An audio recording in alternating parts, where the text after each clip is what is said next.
ilgtspējas indeksa anketa ir veidota iedvesmojoties no labākās pasaules prakses un arī sabiedrības sadaļa.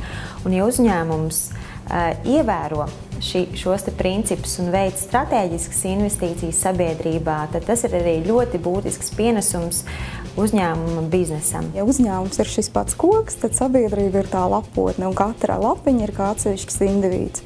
Un, protams, lai šie indivīdi varētu pastāvēt un atbalstīt arī uzņēmumu, uzņēmumu ir svarīgi atbalstīt arī viņus. Attiecīgi, uzņēmumam ir jāzina, kādās sabiedrības aktivitātēs ieguldīt, kā panākt to, lai šī zaļotne vienmēr būtu tāda laba un izturīga. Un ir 4 galvenie iemesli, kādi ir ieguvumi un kāpēc uzņēmumi investē sabiedrībā.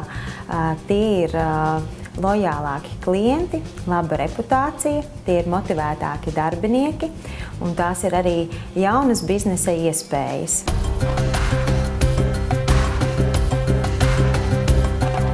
Šajā gadā gribētu paslavēt dalībniekus. Dalībnieki arvien vairāk apzinās savas ietekmes puses.